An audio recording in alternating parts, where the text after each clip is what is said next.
Good evening and welcome to Slam the Gavel, the show that tells it all regarding family court, other court issues, as well as CPS. I am your host, Marianne Petrie. You can find me, my books, and blogs on dismantlingfamilycourtcorruption.com. My book, Dismantling Family Court Corruption, Why Taking the Kids Was Not Enough, was written in 2020, followed by Cry Out for Justice, Poems of Truth, followed by Raised by These Wolves, How Family and Federal Courts Are Failing Our Children, followed by Raised by These Wolves, Volume 2, Child Trafficking Through the Foster Care and Court Systems. This came out in July 19th, and it came out as a bestseller. And please feel free to buy me a coffee to help keep this podcast going. You can find that in the podcast notes. I have a brand new guest on from the UK. I'm very happy to have Jack Goodings on. He has a master's in educational leadership, a bachelor's of art. He also has a bachelor of education. He is a narcissistic abuse survivor and an alienated parent of 17 years, now estranged through reacting to the trauma. His son recently made contact. However, he was also alienated from his entire paternal family at the age of 7. From 2017, Jack contributed to raising awareness of narcissistic abuse and educating and supporting survivors. Prior to recently becoming a trustee of Parental Alienation Awareness and the face of the Jack Goodings YouTube channel and Parental Awareness YouTube channel, Jack spent over 20 years in teaching and senior leadership and spent some time as company director in the music industry, helping unemployed folk to get back into the swing of things of their lives. In 2017, he started waking up to being on the receiving end of narcissistic abuse and parental alienation. In closet circle of friends and family and in the workplace, Jack now spends his time as trustee of the UK charity Parental Alienation Awareness, overseeing the first responder UK helpline and forming support groups in every county in the UK, with the aim of forming nationwide support hub to bring alienated parents out of isolation and educate them on their situation. And I'm so glad to have you on, Jack Goodings. This is a global issue. And Yeah, where are you at now with all of this? the whole thing. Hi, everybody. How you doing? Where am I at now with all of this? Well, parental alienation is narcissistic abuse. And I came through the narcissistic abuse community and then realized this thing called parental alienation. Where am I at? I don't like the term parental alienation, but I like the alienating behaviors, which is what the narcissist does. And I have left high school teaching. I changed my career, and I'm now putting all of my efforts 100% into raising awareness and bringing the UK together in these various, like you said earlier on, these various communities, in every county, bringing that together, getting people trained, so that we can help these folk who, yeah, they're being isolated, and these Mhm. narcissistic people would, they're happy that these folk are on their own, but we can't have them on their own because that leads to all kinds of debilitating kind of lifestyles, to the point of suicide. Mhm. That's De- where I'm at. Definitely. You and I are practically doing the same thing. Yeah, yeah, yeah. And we That's got right. we got to bring awareness to this because a lot of people don't even understand or know when they're approached by someone who's a personality disorder, trying to give them a spew of how horrible their ex is. Uh-huh.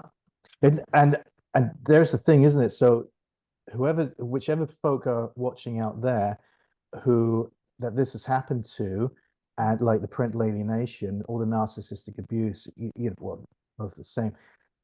You understand what we're talking about, but then you get comments on there. Like I had one the other day on our channel, 3 words, ah, you whiny, or whatever it is, something like that. Oh, for goodness sakes, bug off, in control. Right, right. But yeah, and then you get the comments of, well, retribution, you must have done something wrong. Ugh. And then, we got it bad enough. Then you got the grandparents, and the grandparents, oh my goodness. Mhm. We get the comments about the grandparents who are alienated is just vile, man. So you've got this whole over the UK, all these grandparents organizations, and we kind of work together, but they don't get a look at, they literally have got not a single say so. And then folks say, well, why should grandparents have a say so? Well, for one thing, because my nan and granddad were really decent folk, and they lost me and my sister, and ended up losing my brother as well because he was just chucked out by his dad at the time, and nobody wanted him then as well. And my nan and granddad were decent people, and if Mhm. they had rights, if the law was like, yeah, should be allowed, then I'd have still had my paternal family and they'd have still had their grandchildren. Mhm. They And didn't do it's anything wrong. right. It's so important for them to know their grandparents and cousins. Yeah, yeah. I've got somebody over in Australia right now, an uncle, not a great uncle, an uncle. He's the last one. He's over in Australia. Everybody else in the UK is gone. And he's recently been in touch with me about 3 years now. And because it's 4 years ago, something really bad happened. My mum died, and again, everything fell to pieces completely. And I realized what her husband, my stepdad, one of my stepdads of 36 years, realizing what he was doing, and being left with nobody at all, then all of a sudden there's my uncle from over my paternal side of the family. What he did, he had so many photographs, and Mm. he sort of pieced things together for me so that inside myself I could form this picture of the side of the family that I lost. And he even had recordings of my nan and granddad and all the aunts and uncles and Oh, everybody from way back then, about a year after I'd wow. left. It's like, oh, wow, incredible. So that kind of helped me inside, sort of piece together a sort of an almost an unreal picture, but it was real because that's who they were and that's who I knew them to be. So I reconnected Mhm. inside, even though when I went to go around all these places, this is a thing people don't realize as well. When you've been alienated and as a kid and you're taken away from your paternal family or your maternal family, one side from your grandparents, then when you finally realize, like years later, you go back to try to put the pieces together, and all the pieces are gone too. Like the house, the Great Western down there in Wednesbury, the pub, gone, Mhm. and all the roads are gone. So now you're looking at a ghost. You've got this image in your head. So everything now exists in your head and it's all gone. That's because of Mm. parental alienation from narcissists. Right. People don't It's completely erased.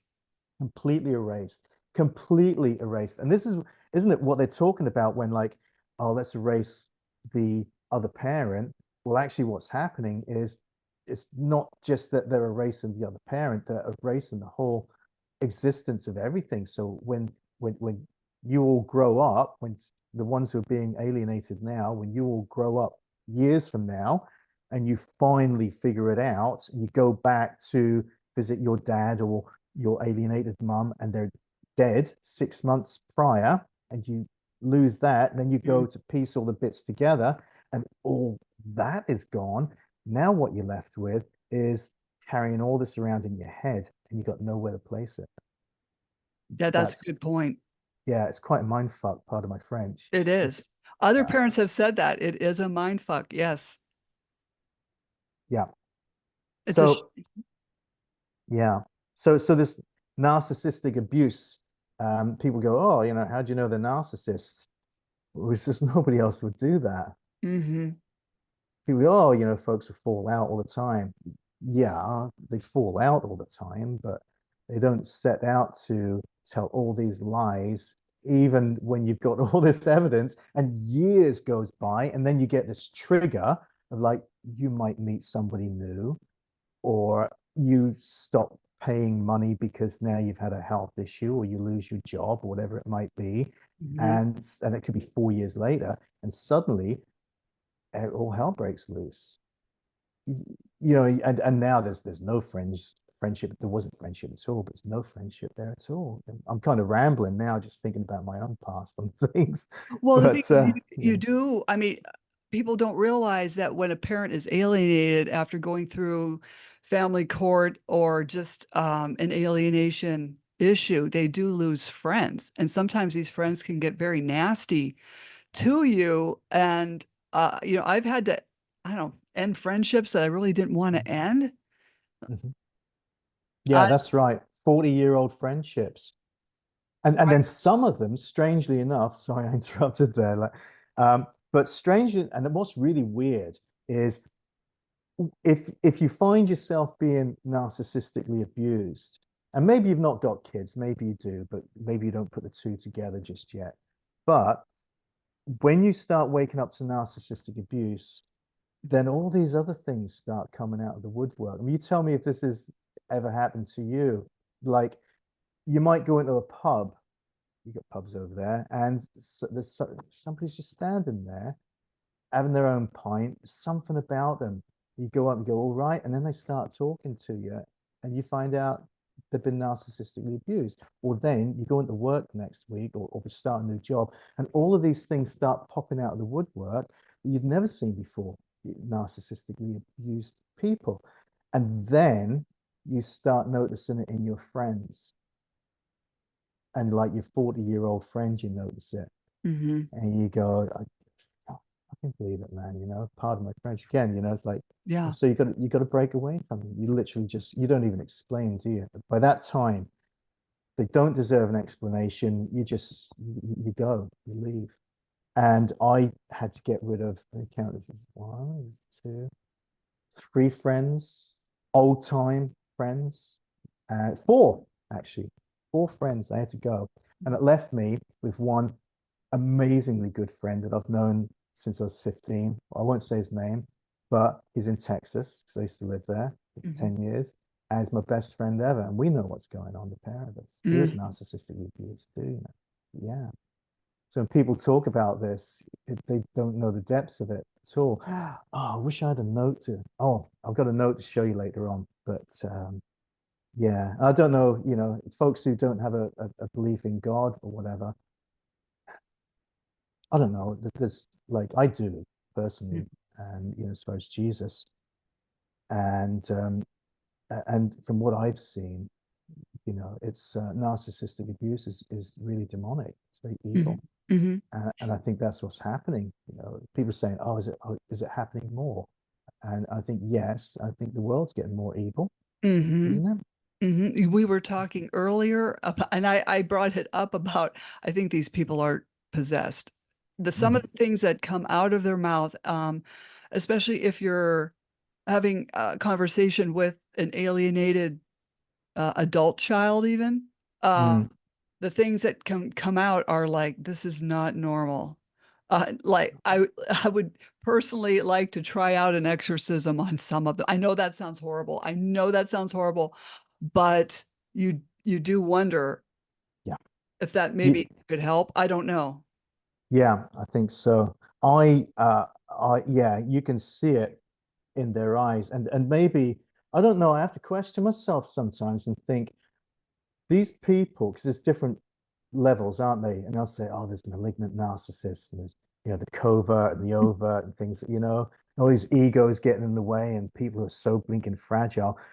But you've got some, is it some, or is it all? I don't know, are so bloody evil of Oh like yeah. which yeah, isn't it like the depths that they would go to, just, oh crikeys, they don't even need to hurt you, but they'll still do it in ways that are just, oh my goodness. I'm going to tell you a story. So I was dating this one person, and so after I'd been married for a long time and broke up, I ended up leaving myself. And that was back 2007. Well, 2012, I met somebody else, and we were dating, and I thought, love of my life, absolute love of my life. The things that that person did even got me to throw out all of my own stuff bit by bit, just little bitty things, and contributed to my children distancing from me. And the things that she would do, this is crazy stuff, but anyone who's been narcissistically abused will know the depths. We went out, we were together a few years, right? We went out, it was a nice place, Italian place down there in Cardiff. Anyone Hmm. who doesn't know, Hmm. it's in Wales. And there's a lovely little restaurant. So there we were having a nice little eat. I don't mind a nice little wine or a pint when I go out every now and then. I don't tend to overdo it and I don't drink very much, but on certain occasions. So she knows this, knew this, past tense now. She says, oh, I need the loo, toilet. Yep. Yeah. So, and then I'm just going to pop to the toilet. She says, and I go, get yourself a drink. She says, go on, encourage you. Get yourself a drink, Jack. So while she's out of the toilet, I'm supposed to go up there and get myself a drink because I did as you told. I did as I was told at that time Hmm. because they train you to do as you're told. Right. They groom you. They groom you, yeah. And so you get these little fears coming in, like, oh, the expectation, I need to go up. But there's something inside of me. I don't know what it was. Maybe it's just stubbornness. And I don't want to drink. I got my water right here. She came back. Oh, where's your drink? I didn't have one. Okay, fine. It doesn't seem like a big deal. So we finish our food, all lovey-dovey, hand in hand. I thought she was, a literal love of my life. I honestly thought God had brought her to me because Hmm. she showed up saying she was a Christian on the very first day. Wow. She literally dressed down because she'd had that conversation with me, so she fit the bill, Uh, type of thing. And so anyways, so we walked to the car in the car park. I kid you not 5 minutes later, three police cars pulled me over. And they asked me, so is your name Jack Goodings? So they knew who I was. Yeah. I said, well, we've had an anonymous phone call to say that you've been drinking and driving. I hadn't touched a drop, had I? Three police cars. And you're scratching your head. You go, bloody hell, what's that? And you're looking over and you're going, who would have said that? And you think, did I swerve? And uh, she's going, yeah, she's going, no, well, maybe some, they don't like you. Or maybe your ex-wife, she knows you go out drinking. How'd they bloody know where I'm at? This is the kind of stuff you're thinking in your head. We mm, kind of figured it out maybe now that during that time she went to the toilet, she'd have made the only obvious thing. She'd have made a phone call to the police saying, I'm scared, I don't know what to do, da, da, da, da, da, whatever it might be. Coming back, all right, love, did you not have a drink? 3 years on, this was supposed to be a good relationship. These are the kind of things that they do. Nasty, evil people. Sorry, it yes. sounded terrible now. No, it's all true because that's the first thing they do is shoot out a false accusation, allegation. Mm, mm. And you think, why do they want to do that? But then you think, well, hang on. So if I was caught drinking and driving, even if I hadn't drunk anything, for one thing, she'd have had that over on me. So I'd have been immature. I'd have been somebody who was lower than, Mm, irresponsible. So that would have broken the so-called hierarchy in their minds. I'd have been dependent on her because I'd have lost my license. mhm, So I wouldn't have been able to go out. So, and she'd have been able to go out without me being able to follow as well. She'd have been up to a good business, which you find out they do mess about. You know, I don't mhm, think they all do, but every single one of them do throw you under the bus, or they do. They if I say cheat on you, not necessarily sexually, but they will. Yeah, they'll all of your secrets and whatever else they'll go against you and your intimate stuff they'll tell people. Well, I've heard that 1 in 20 people are sociopaths. Wow. And they're the So ones that they've found. Yeah, uh, I don't know. Is it even safe to date out there now? I don't know, it's a good question. I was on the dating site. I'll tell you what's interesting, mind you, those people that have broken up with a narcissist. And honestly, you're in a really, really bad state of affairs when you break up with a narcissist, aren't you? Especially one who you put all your trust in, that afterwards it's like you're scrambling for a breath. But when you start recovering slightly ish, and you start going on these dating sites, which I don't recommend, first of all, at all. But if ever you do, don't do it for the sake of dating. Couple of reasons. One thing is because personally, myself, being a Christian as well, I do believe that all that fornication is not good myself, and that's what's going to end up happening because people who are on dating sites, here's something to think about. People who are on dating sites, they've got a need inside of them to be with somebody. Mhm. And that right there's not very healthy. That means that they've got a need to be with somebody, which, I kind of get through life without being with somebody and just kind of it happens. Mhm. But and so the people who you meet will either be a narcissist and they'll play you, or they're unhealthy people who need to be with somebody. Mhm. So if you're going on a dating site, just go on there just to check it out. Maybe you can test yourself. Oh yeah, all right, I see this and I see that, and oh, I'm learning about narcissism and I know how to spot it now. Right. Great, yeah, great training grounds. Oh yeah, I know, because I think we should be educating our youth about personality disorders Yep, in I think schools. That should be happening in schools, teaching them, the red flags of relationships, this moving too fast. yeah, It's moving mhm, too fast. It's too good to be true. yeah, yep, that's right. Yeah, I don't know how long it normally takes for people to to go really really fast, but my goodness, it does, doesn't it? It's Yes. super. Because Yes. the I mean, other, sorry, go ahead. oh, you go ahead. I was just going to say the other way is boring. It's boring until you're okay with boring, and then it's like Oh yeah. when you get to that point of where boring is better, and even spending some time on your own is good, then when you start dating and it's being rushed, it actually doesn't feel very good at all. It's like, oh, I don't like that. Well, now that you bring that up, it reminds me of that show on Netflix called Dirty John. I And remember seeing that. it's based on a true story, and you can't make this up. Uh, you know, People think we do, but it's right? real. You can't make it up. I mean, even like when I met the first one, it did go fast now that I look back, but it's like I didn't know what to think because he said he was, everyone's a Christian, right? And Yeah. it's amazing the people that proclaim that they are Christians are not. They are, what's the word I'm Hmm. looking for? Yeah. They're just not. It's a They're the facade. wolves in sheep's clothing, aren't they? Yes, Type of thing. yes. Mm. As soon as that comes up, I think that's a red flag. Uh-huh. Yeah. I totally agree. They'll go if somebody says, "Oh, I'm a Christian." Well, why do I want to know that? You Yeah, could say anything. right. I Or think a good one is you go on a date and they say, "Oh, do you like Christian music? Because that's what I listen to." And it's like, actually I quite like Judas Priest and AC/DC and yeah, ABBA. thank you. I was gonna say that. Yeah.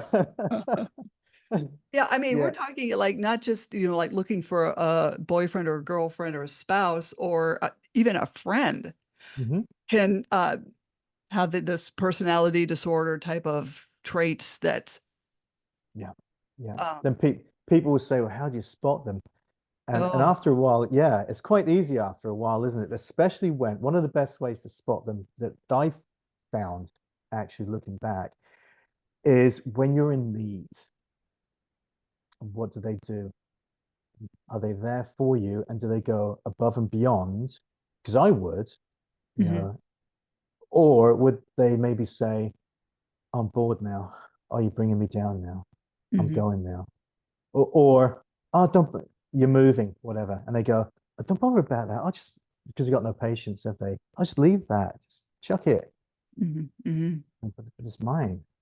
I spent a long time earning to buy that.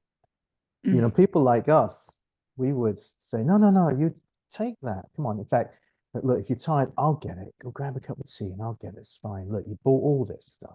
We think about other people, but they don't. So yeah, right. when the chips are down, it's not like the time when the chips are down when they'll be there with you and they'll fool you. It's like let it happen a couple of times or say This is the other one, isn't it? Say no a few times and see if they push you. Right. Yeah. And say, no, I want to take things slow. Or no, I don't want to go to that place. Or no, I don't like dressing like that. Or I want to Hmm. buy this shirt. Or no, I don't want to spend my money at all. Or Hmm. no, I'm not going to get that job. Or and see what they do. Right. Or You know, right. Or the person is led on to like, oh yeah, we'll get married like in a year or two, and then they start helping this person fix up their house and pay off credit cards or whatever, and then they find out that this person is not what they were cracked up to be. yeah, that's right. Listeners out there, okay, don't offer to help anybody, okay? Like, I mean, Yeah. obviously, if they're in real dire need, like, maybe they, have had a leg fall off and they need help to the hospital or something, Right. but if they're in debt, that's their own fault. You go, Right. oh yeah, but somebody else got me in debt. Well, they can get it out. We got out of debt. I got out of debt myself. Yeah. Right. You know? Right. And it's like what people need to understand is you're not here to fix that other person. That's right. It, Totally. yeah, because that just opens up another can of worms. I don't. 100%. Yeah. You're not here to fix anybody else. And oh, crikey. See, we've got got people call up on the UK helpline all the time. So this is for the Parental Alienation. And for this Parental Alienation Awareness charity that I'm a trustee for now, I gave up my teaching career to do this. Been doing it for about 6, 7 months now. And so there's this whole UK helpline. And Mhm. just in case you're here, if you're in UK, it's 02011713778, I think. Mhm. Or look on the website. Yeah, P8 awareness .co.uk. It's on front page of the website. Where am I going with that? Oh yeah, that's right. People call up and they say, I don't know what to do. They say, the kids, and they're in despair. They literally are in utter dire despair. And I sit there for an hour or two, just listening to them sometimes, just letting them talk. And because other people don't get it and they don't listen to them at all. And so, it's like they don't know how to let go. Mhm. And they in a sense they call themselves sometimes will say they're people pleasing, which is Mhm. just what we're talking about, isn't it? And we're like, but you can let go. You're still parents, and you can let go of that pain. But the narcissist doesn't want you to let go of that pain, but you can. If you let go of that pain, nothing's going to change. Mhm. They go, but I feel guilty doing that. Well, that's because you've been programmed to feel guilty. Mm. So there you go. Right, and it's like if you were raised as a people pleaser, then you go out and date people that you gravitate to. Yeah, yeah, yeah. I think anybody that makes you feel like you need to please them for whatever, don't date them. You Oh, know. definitely. And Sure. go ahead. Go ahead. No, go ahead. You go ahead. You're gonna say. Well, get this, I met my current husband on Match.com. Nice. Yeah, yeah. And We know the match. and the thing is, it was crazy, because I contacted him, wanted to make contact in January, and no response. It's like, oh, but he's cute, and so I thought, well, time went by, and you're dating one loser after another, and so I recontacted on Match.com to him in June, and Right. then he responded. He had been out of the country. He's a union steam fitter, so so we connected, and then we were talking on the phone, and he says, "I know somebody who knows you." And I got really scared. I thought, "Oh Yeah. no. Who? Who? What now? What?" And so I met him at a diner and we talked, and he said, "This is who I know who knows you." It was his sister holding her little baby who was now 12. But I mean, it was like, "I've known your sister for over 15 years." Oh my goodness. How Wow. wild is that? That's so wild. Yes. I mean, because I knew her, but I didn't really pay attention to her last name because but get this, I was actually at her wedding. Wow. I was married to the first one. We went we went to their wedding because my ex worked with her current husband. They're still married 32 years, something like that. Brilliant. And it's there's a picture of me hugging my current husband's mother, which was now my mother-in-law. Is that That's really freaky. That's freaky, isn't it? Because my friend, I'll call her Joy. She's Joy in Okay. this book, but Okay. she said, "Guess what? I found this picture of you hugging my mother," and it's like, oh my gosh, Wow. That's so cool. yeah. Wow. And Wow. I felt comfortable dating him because I knew the family. See, this is just it. I knew the family was normal. They Hmm. were not personality disorders. The sister was not a personality. I mean, they would give you the shirt off their back. Yeah. Yeah. And that goes to show, doesn't it? You know, you don't have to be on, even though you were on a dating site and you met him, the fact is, you know, you'll come across people, but you don't have to be on all these dating sites to meet somebody, because you're going to end up meeting somebody Mhm. through, I'd say through God's timing, through some way or another. And look what happens. The person that you meet, I mean, what are the chances of that? Right, right. And, Is it- Joy would work in a coffee shop that I would frequent. And I would take boyfriends to, for a crumpet and coffee, whatever. And I said, "Why didn't you tell me about your brother?" And she said, "Well, I always saw you with a boyfriend. So you were always with a guy." I said, "That doesn't mean I was happy." You That's know, I wasn't happy with that guy. I was just yeah, functioning yeah, in a yeah, relationship. yeah, yeah. I'd have left him. You hook me up with your heart. Yeah, no, hook me Yeah, up with him. yeah. Yeah. That other one would have been history, man. Who It's would like, have known? Who would who have would known? have known? Who'd have known? I know. It is crazy. It is. I had a girlfriend over in the States as well. We're going off on a slight tangent, but it's all, you know, it's Yeah. all how things happen, isn't it? Coincidental or not. And it was my first girlfriend over in the States. So if she's watching this, hi. She probably won't recognize me now. And so, yeah, and we lost touch up until the very, very, very last day that because I was leaving America the next day. I popped in to a petrol filling station. Hmm. Even the guy behind the counter said, "Is your name Jack?" Yeah, yeah. As you do. I was like, okay, yeah. And it turns out that was the husband of that now woman, Oh, 10 years later. wow. 10 years later. And it was like a cycle. It started off there, right the way round, and then I, whoops, gone, but met her. And it's kind of like, it's incredible. Oh, yeah. So, I definitely. It's a mm, small world. mm, totally. I would also, give me 2 seconds, I want to show you something as well. Let's go back to God just for a second as well. So, if people don't believe about God, let's say, so after I broke up with my last narcissist, and I ended up going back into teaching as well. The only reason I stayed out of teaching as well is because she was like, "Oh, I wouldn't date anybody who was a teacher." But then she tried making me go back into teaching anyway, so it's kind of funny. So Mhm. I was getting quite near to broke and destitute again. I'd been homeless a couple of times during that time, and well, went back into teaching. So I finally broke up there after 15 discards, man. 15 discards back and forward. You never know, one break to another. Mhm. Even Mhm. now, she stalks me, and this is like 7 years later. Even now, I don't Still even know how stalking. yeah, I don't even know how she finds me. I've Oh, moved places, 4 places since then. She still finds me. It's like, oh, kind of funny now, actually. So, yeah whoa. if she, if she comes across this, which she won't, because they're too good to be on narcissist abuse channels.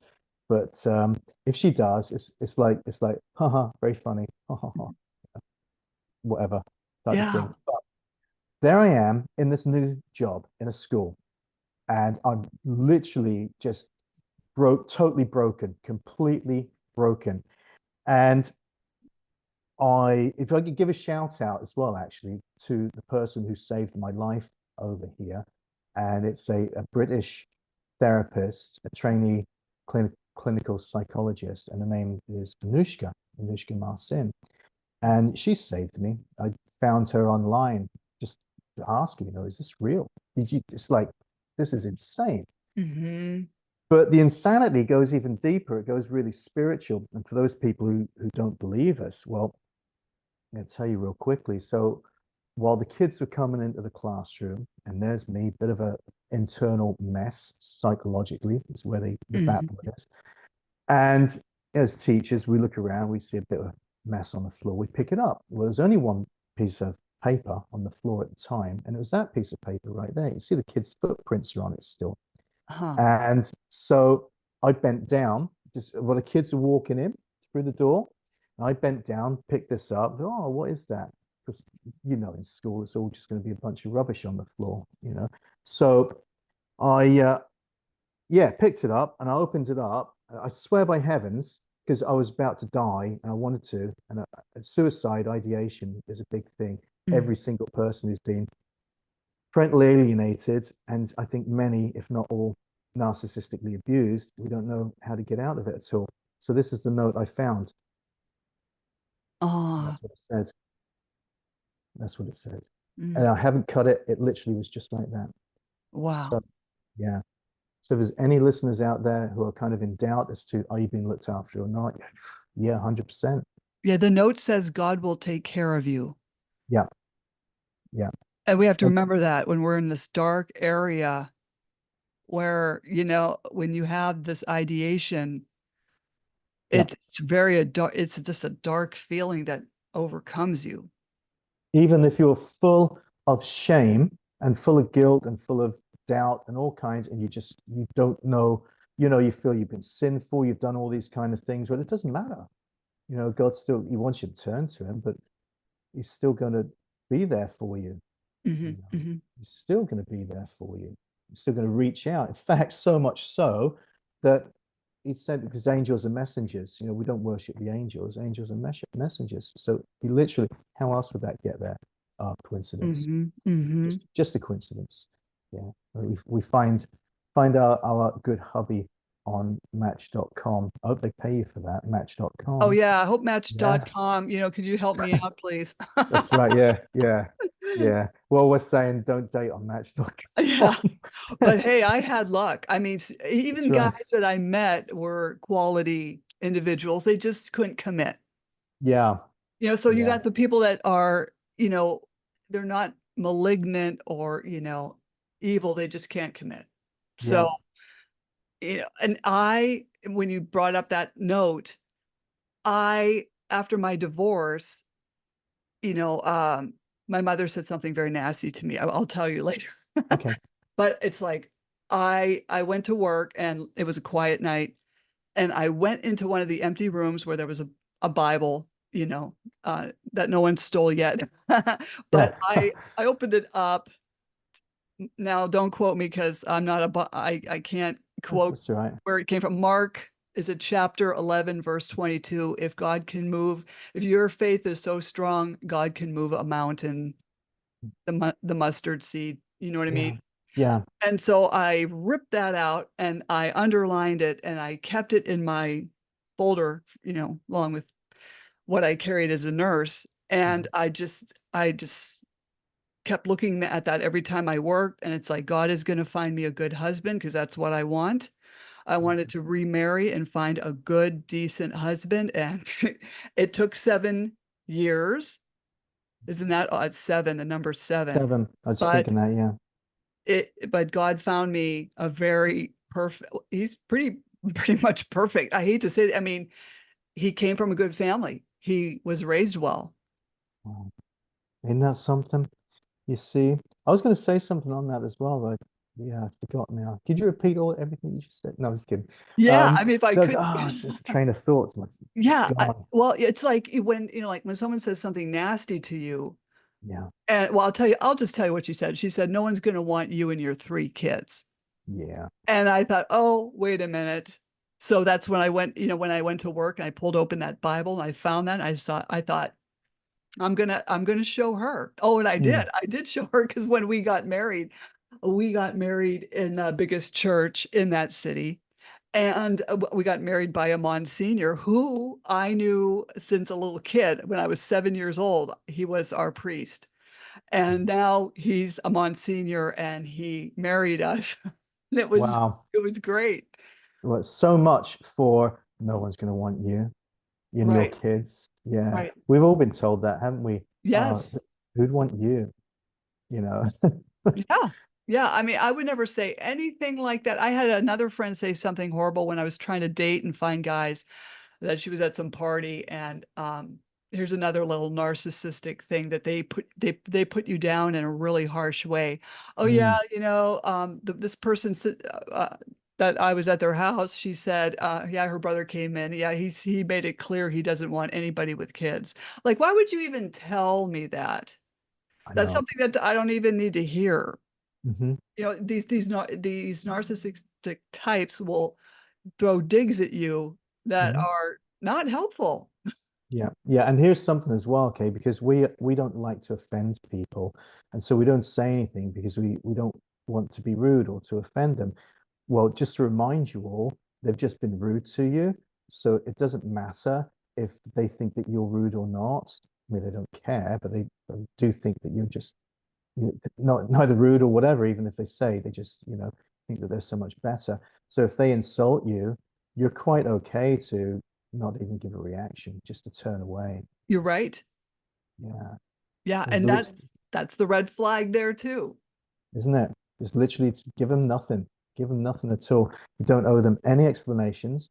You don't need to show because we were taught up, brought up, weren't we, as well, of like, oh no, you can't show anybody that you're annoyed or angry or displeased or oh, that was a frown. That wasn't very polite of you. It wasn't very nice of you. But basically, if you get to the point of I don't really care what you think, that's a good place to be at. Hmm. Even though inside you're going, oh, but I still feels uncomfortable. Hmm. But we don't have to argue. We don't have to, give reasons or anything like that. Right. We just look away. We have I, nothing. We don't give anything to people who are and like I that. think you're absolutely right, because I think when someone insults you or throws a dig at you when you're dating, dump them Yeah. and run. Dump and Straight run. away. Yeah. Dump them and run. That instant, literally right there, because otherwise they're not going to learn. So Right. you could be the one to learn to teach them, couldn't you? Yeah. Yeah. It just, The look on their face afterwards, like I yeah. can't believe they just left. Oh, they just left me with a bill as well. Yeah. Yeah. Because No, love, I paid mine. it's like we don't need this garbage in our heads. We're positive people. Yeah, And we're trying to teach people about this type of abuse. yeah. And we're trying to give the red flags of what, just walk away. Someone's, Just walk away. even to go another step farther, is if their parents make a dig at you, Hmm. walk away. Because if you Walk away. marry that person, you are marrying their family. People say, oh, you're just marrying them. You're not marrying their family. BS. No. You are stuck with these people. Yeah, Believe. because guaranteed, if the parent makes a dig at you, then your other half, your partner, I bet hasn't turned around and told that parent off. So yeah, hey, that's my wife you're talking about, or hey, that's my Right. husband. They wouldn't do that. Right. Yeah, you're So absolutely right. But yeah, if they stand there and let them insult you or whatever, yeah, then that's pay attention. yeah. And if you're married to them already, well, yeah, that's a bit of a problem actually. Hmm. But yeah, and unfortunately, like with the parental alienation as well, they say, what do I do? I, have we got time to talk about that for just a brief second? Sure, we sure do. Okay. So I think this is really important because, we get to the point of, so I know I'm being alienated or I know I'm being narcissistically abused. I can walk away if I'm narcissistically abused and I can deal with the stalking and the harassment and whatever else in some way or another. And I can, I can, there's stuff that I can do there. What do I do if I'm alienated, which again is narcissistically abused? In other words, if I've got children with them and now I can't see my children, it how honest do I get? It would be lovely to actually say, we know that there's answers, but can I be real on this one? If Oh, you're being Yeah. If Sure. if you're being alienated from your children and you go through the courts, Mm. yeah, yeah, you can just tell that right there. You can, there's your answer. If you go through the courts, they're not designed to actually sort the issue out. They're designed to get the money. And don't forget as well that narcissists are not just in the relationships, they're also in the courts, they're in schools, they're in the doctors and all kinds, but Oh, they're out. yes. So when you're thinking, I'm showing the evidence, I've actually got evidence right here that what that person's saying I'm doing, they're actually doing, or whatever it is, but yet no one's listening. Or that I say I take it to this person, to the judge, or to CAFCAS. CAFCAS over here is the family people who deal Mhm. with everything, who are funded by the Ministry of Justice. Oh, yeah. Yeah, or the social services people. Man, a number of times. I don't want to make a dig at social services people, but if there's anybody I do. listening out here, you do? Oh, I'll make it. All the I'll make a time. dig.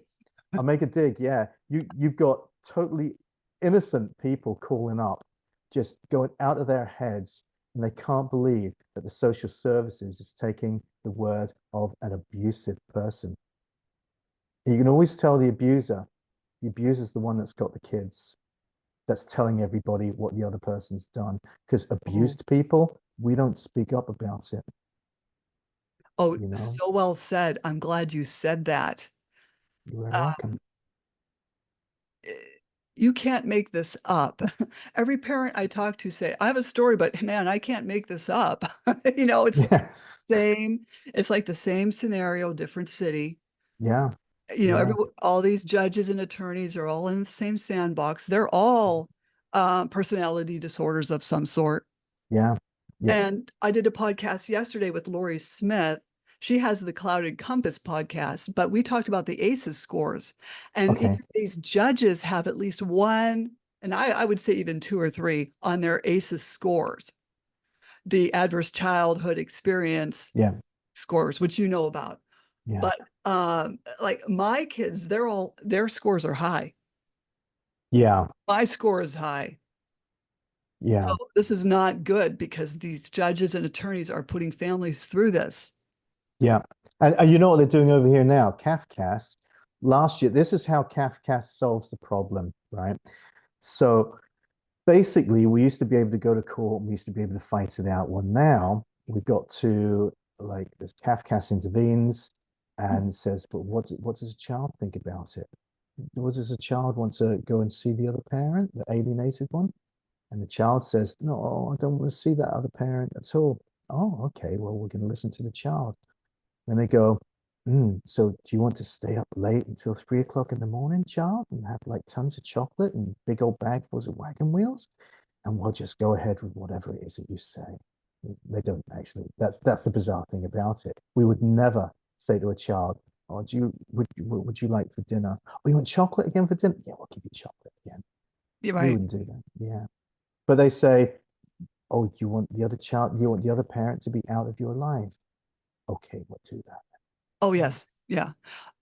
I know people say, listen to the child, listen to the child. Oh, the judge will listen to the child.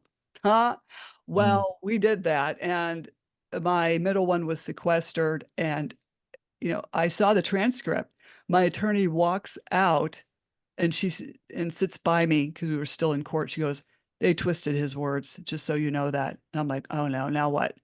So they just kept it at status quo. I was a non-custodial parent paying child support to someone who is a vice president of a company. Mm-hmm. Mm-hmm. And that's how they Mm-hmm. wanted to keep it. It was usually the person who has the most money wins. Mm-hmm. And It's right. it's insane. It is. And I don't know how much I can say about this as well, but what really messes up our fight for parental alienation, to get it to like 50-50 parenting, are the gendered groups. The men group are going, oh, it's all this men for justice. Or the women's group saying, oh, the men are narcissists, controlling abusers. Well, you just heard Marianne just now say, she ends up paying child support. And so many women call up our lines who have to pay child support and who lose their children. This is not a gendered thing. Now Mhm. I'm saying this like, 'cause I oversee the whole of the UK helpline. It is not a gendered thing. What's crazy about it is that guys are actually calling up. That is the crazy thing, because you would get women calling up for sure, which says, okay, so it's happening to women again, as well. I mean, but it's so bad you even get guys calling up as well. And if nothing else, they just thank us at the end of it. Mhm. You know, it's not gendered. So, and and we have folks who, oh crikey, I can't tell you too much, but just recently somebody was kind of enticed into this particular gendered group, and it was full of hate. It was full of just so bad energy. And Mhm. this is what you'll find with the majority of us who have been alienated. We've got no, it's not bad energy. Mhm. Sadly, not everybody who's alienated is a decent person, Mhm. you know, Mhm. you know. So it's the same as like being, oh, I'm a Christian. Are you really? Mhm. Oh, oh, I've been alienated from my children. Have you really? Yeah. Mhm. And then there was a post just the other day on the YouTube channel say, well, how do you distinguish between a real alienated person and a strange one? I say, well, a 3-year-old's not going to estrange from you. Right. A child has to be taught fear and hatred. Hmm. Hmm. And a 15-year-old's not going to estrange from you either, you know. Right. Maybe a 20-year-old might, because they now see you through a false narrative. Mm. And you might have lost your temper because you're not sure of the situation, and your kids are being so awful to you that you can't, you know, before you realize that you're actually losing your cool with them, because it's hurtful, it's frustrating, it's just, well, they're nice little words, they are, Yeah. you know, it's really difficult. And you sometimes lose your cool, and then your kids are gone for like 2, 3 years, and they say, you're an aggressive person. Oh, yeah. Well, But going back yeah. to when you said about the gender thing, over here we have father's rights, and then mothers will say, "Well, there's no mother's rights." And it's like, "Okay, people, enough with the fighting. It should Mhm. be parents' rights. Parents' rights. Let's unify and find a solution to this problem instead of you know, um, everyone having statistics on how many fathers have committed suicide. Well, let's have I know. statistics on mothers, how many committed suicide. Mhm. Okay, so let's all join together and say how many individuals have committed suicide and even children Yeah. over this big mess that these personality disorders are creating. It's got to stop. We have to unify. Yeah. And that's both of us saying that. Yeah, 100%. Yeah. Because otherwise it's not going to, you're going to get nothing out of it. And No. people say, well, why 50-50? They say, well, what, so you're going to give 50% to the abuser? And this is the 50% of parenting to Mhm. the abuser. But the abuser's already got 100%. The abuser's got your kids. So Well, just to ask yeah, 50%, it's I done. had a gentleman on my podcast, he said, "Yeah, 50-50, and after you get 50-50, that's when the hard work comes to prevent the parental alienation." Yeah. Yeah. That gives you a measure, doesn't it? If you put it in the middle, is it not over there or over there? Put it in the middle, then if it starts going wrong, oh, I like that. You like that. If it starts going wrong over there, then you got something that you can look at and go, oh, get it back. Right. Oh, I'm so glad I had you on. Is there anything Right. else you'd like to add? The YouTube channel is Jack Goodings. Look for Jack Goodings YouTube channel. Look for PA Awareness UK YouTube channel. If you're in UK, then look up in your county, look for PAA, that's Parental Alienation Awareness, PAA Support Group Somerset, Essex, Devon, the county name, and come out of isolation, because we're connecting people together. So what PA Awareness is doing is training folks up to be hosts, just ordinary alienated parents are taking the host positions for each county, monthly support groups, so like in-person Mm. support groups in safe space environments, the DBS checked, gone through safeguarding training and all kinds, And so, yeah, don't stay in isolation and Mhm. don't believe that you've done something wrong. Kids don't actually astray, they don't actually disconnect from their parents. Right. Well, Well it took said. me, Yeah. yeah, thank you. No, no, no. I keep going. I mean, I didn't want to cut you off. No, I was just going to say, I estranged from my stepdad. I never estranged from my mom. She's the one that estranged me, but I never estranged from my mom at all. And Mm. if I had done, then why didn't I set boundaries instead? Why is it that, you know what I mean? It's like, oh, I'm estranging from you now. Why? Because you can't set a boundary. Learn to set a blinking boundary instead of making matters worse. I set Right. boundaries. My mum passed away, but the stepdad, I realized that he was actually trying to kill her, and they're the kind of people that you do walk away from. Right. If they're that bad, yeah, but you don't find that out until quite some time later down the road. Yeah, exactly. Exactly. I'm going to have you back on because there's more we have to talk about. I wish Okay. we had more time. So, hey, don't jump off. Uh, Okay. Slam the Gavel is a podcast to help the public understand what really goes on in these courtrooms. I'm your host, Marianne Petrie. You can find me on Spotify, YouTube, Apple iTunes, iHeartRadio, Google, and other platforms even I don't know about. Again, feel free to buy me a coffee to help keep this podcast going, and you can find that in the podcast notes. And I'm so glad, Jack Goodings, I'm going to have you back on. Thank you for your wisdom. Thank you. Thank you, Zika.